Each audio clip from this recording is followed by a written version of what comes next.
Don't you? So I had to mention that. You made that comment.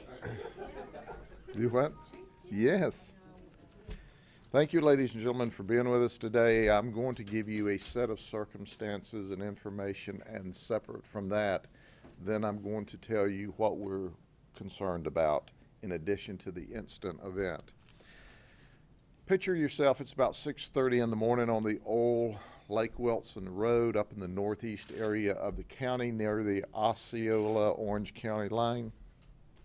Marie Infante, who is 43, is jogging. She's out for her morning exercise.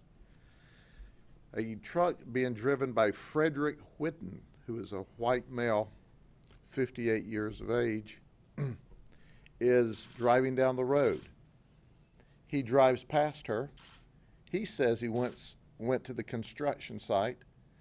He was about 30 minutes early, so he turned around and he came back and he saw her again.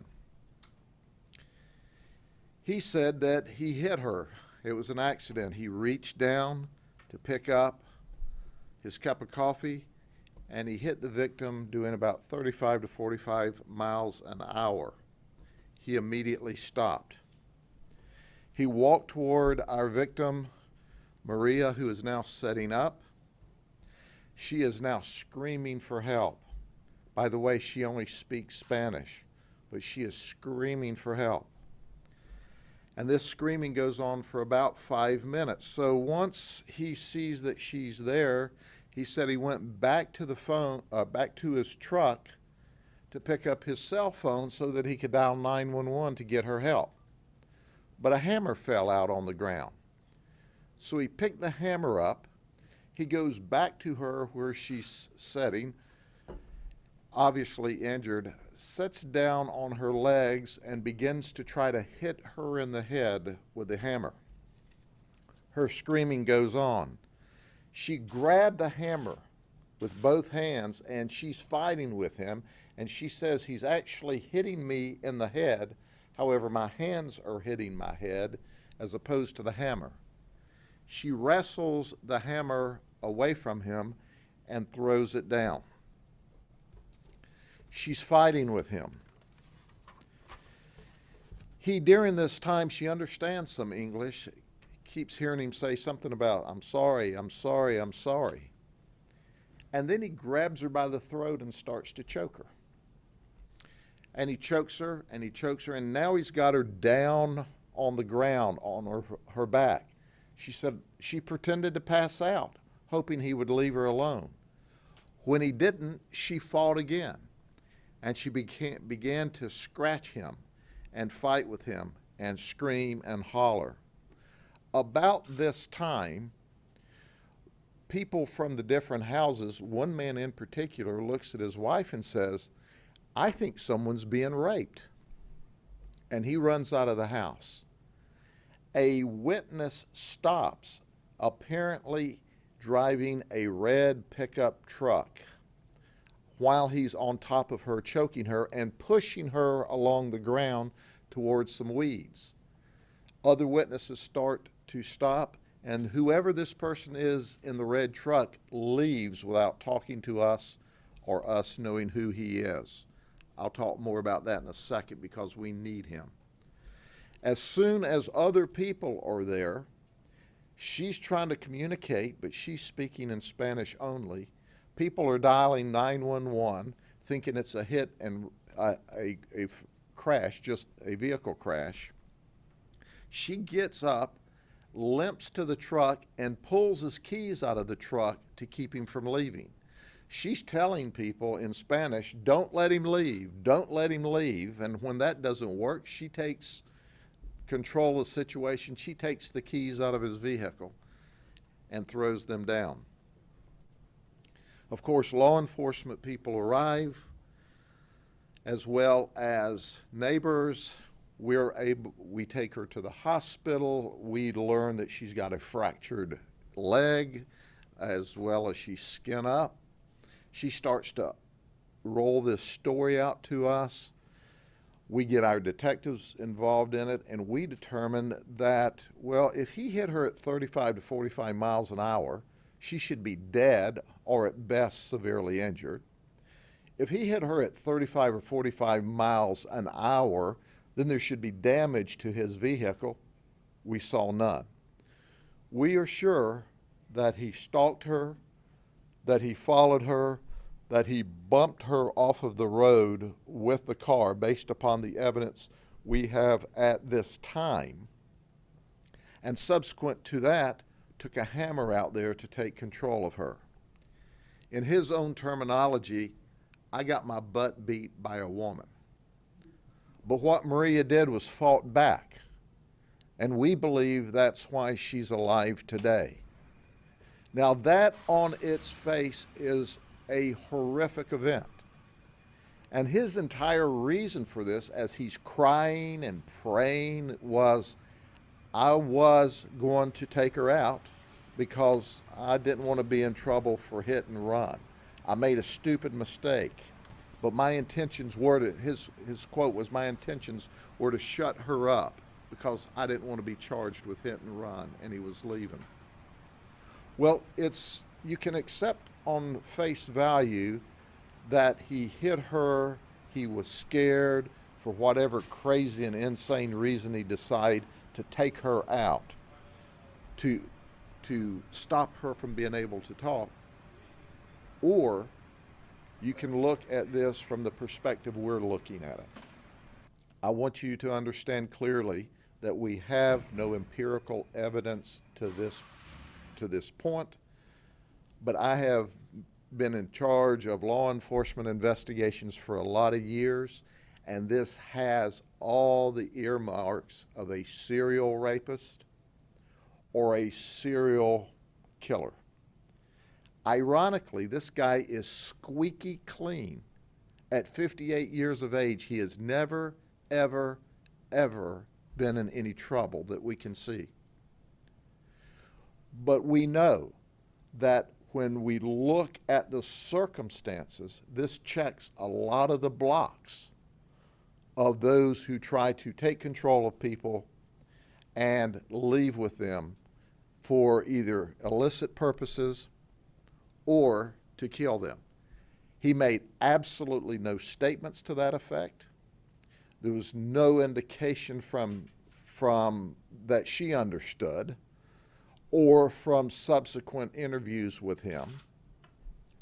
But we are treating this because of the circumstances as if he may well have done this before, or that he has done this before.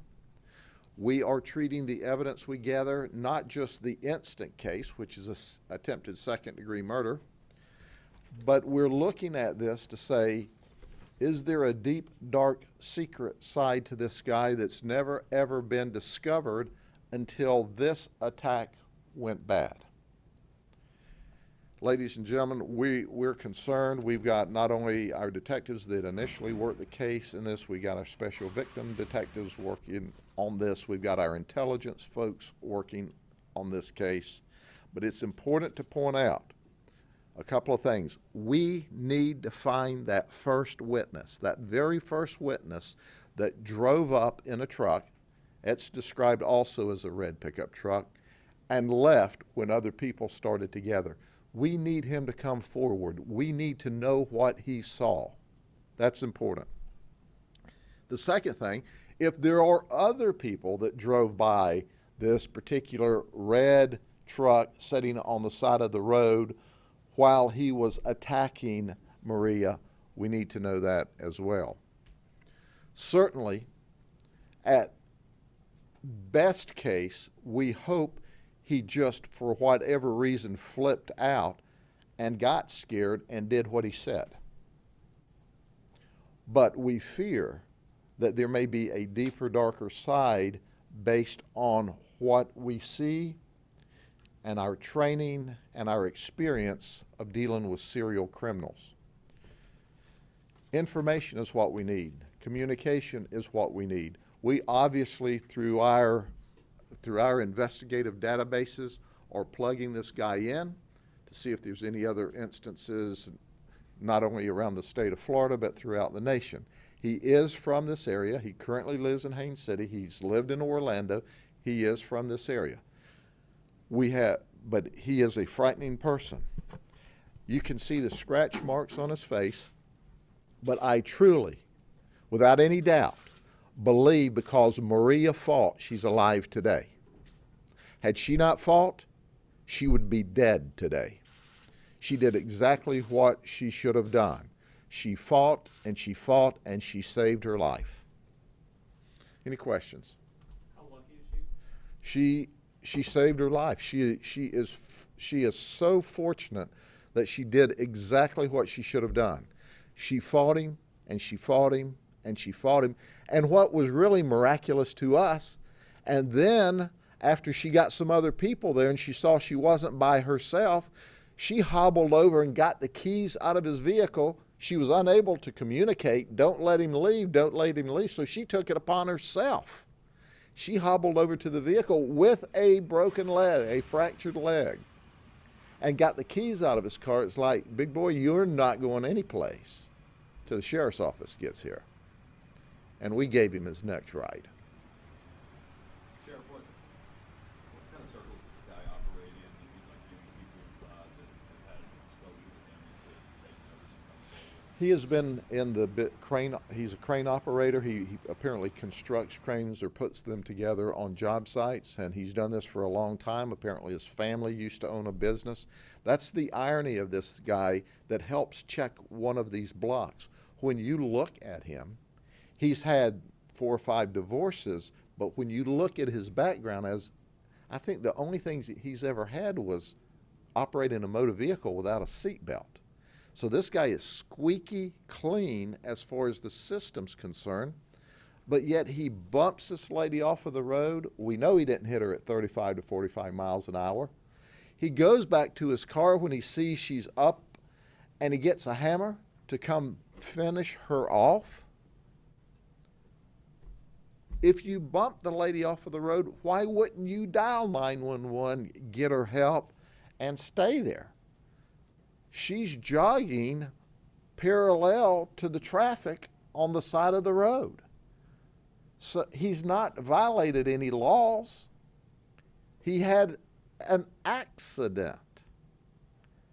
So there, you know, our concern is there's much more to this than we know, than he's admitting, but we look at his conduct, and while we're not alleging or saying he did this today, we're saying we need help in the community because we're concerned. Why would you bump somebody off of the road and then want to beat them to death with a hammer or drag them off in the bushes? We're suspicious. Did the first passerby help stop the attack? No. Apparently, as it's described to us, the guy stops. The man in the house tells his wife, I think someone's being raped. He runs out of the house. So apparently they kind of get there in close order. And this is all subjective. He looks around and says, well, there's plenty of help. I'm on my way to work, and he gets in his truck and drives off. We don't think anything nefarious by this witness. We just want him to know how important he is to us in this case to be able to say, yeah, the guy was on her and had her by the neck, or he was trying to hit her with a hammer, or whatever he saw. Was this in daylight? Was it plenty of people driving around? It was 6:30 in the morning, so certainly it was daylight. Sun comes up right at 6:30 now, and obviously by the time it cracks over the horizon, it's certainly daylight. But it's the old Wilson Road, and my deputies and detectives tell me that traffic doesn't normally pick up there to 7 or 7:30 in the morning. It's not like it's a main road. Are you going to search his house? We have obtained search warrants for his vehicle. His wife has been cooperating. We are going to dot all the I's and cross all the T's. We're not only going to make the instant criminal case, which is significant in and of itself, but in addition to that, we are going to dig deeper to see if he does have a sinister side and see if he's been able to avoid arrest and whether or not he's done any other things like this. That's why it's important for us not only to work with our law enforcement agencies and go into our special databases when we look at serial criminals, because obviously we're already going to do that, but we want to hear from the community. We want to hear from somebody that goes, now I understand why that guy almost clipped me driving that red truck 2 weeks ago or a month ago. And maybe there's bodies out there that we only have as missing persons that we've not discovered. Or maybe it's just as he said. I hit her, I wasn't gonna stay, I figured, heck, she's better off dead, so she can't testify against me. But that in itself, that story is just bizarre and makes the least sense to us. But he did it, he admitted it, not in the circumstance that our evidence and our victim says, but we really are concerned. What did his wife say about it? Was she completely thrown off by this? His wife is just unbelievably wiped out. She has no idea. There's been no problems. She's cooperated with us. They're wiped out. Any drugs or alcohol at all? There's no evidence at this point in the investigation of drugs or alcohol. He had supposedly had gone to his work site, had 30 minutes, and was driving back to pick up some cigarettes. And that's when he bumped her. But of course, we think that's his story. Is it a normal time of day for that construction crew to be there, and are there others who can corroborate that he normally arrives at that time? His job was, as I understand, to put this crane together, and there was not, at this point in our investigation, we don't think there was anybody else at this location. Obviously, we've been concerned with trying to wrap this investigation up and do a great deal of crime scene work. So some of those are interviews that'll peel out in the next few days, because we'll be looking at his history. We'll be looking at where he was going and what he was doing. This is the kind of guy, though, that based upon what he did and the circumstances and the fact that no criminal history, no mental health issues, you know, it's not like this guy, he's been in and out of mental health wards, you know, for the last 5 years, or he's in depression because this happened or that happened. We're not seeing any of those blocks be checked, which tells us that gives more validity that this serial criminal issue, serial rapist or murder issue, has us really concerned. And Sheriff, just to be clear, do you think or you fear that he stopped this lady, followed her, intentionally bumped her, and then beat her? We know he did it. We absolutely know that he bumped her off of the road, that he got out, walked up to her, went back to his car ostensibly to get a cell phone, but never made a cell phone 911 call, got a hammer, and went back and started trying to attack her and beat her. And that's when she grabbed the hammer. She said, I was being hit with a hammer, but I had it. And I finally wrestled it out of his hands and threw it down. And then he grabbed me by the throat and started choking me. And I thought, well, if I pass out, maybe he'll leave me alone. And when I act like I passed out, he didn't. That's when I started fighting and scratching again. And she saved her own life by doing that. Do we know the name of the company he works for, or, I mean, is he I'm not, associated with the company? we can get that for you. I'm not sure what it is. What are some of his injuries he admitted he had his butt beat by the woman? He's scratched up. He's just scratched up. But she did fighting. She fought, she won, and she saved her life. Are there any missing persons that, you know, in the area that will make you think that he maybe has something to do with it? We're obviously going to follow up all of that. That's why it's clear that it's very important that I tell you, we have no evidence that he's any of those things. but we're telling you that we are checking and following up and checking the serial criminal boxes because, not only because it's bizarre, but the way it's bizarre and the things that he did and the way that he did it. And he has no history. I mean, if the guy had a huge mental health history, we'd go, you know, the guy's severely mentally handicapped. And his severely mentally handicapped mind, that made sense. But this is a guy, from all appearances, gets up, goes to work, never ever had anything other than a seatbelt ticket. And he's doing this bizarre stuff. We fear, but we have no evidence. Okay? Ray, where's that work site, you know? I think it's off Old Wilson Road.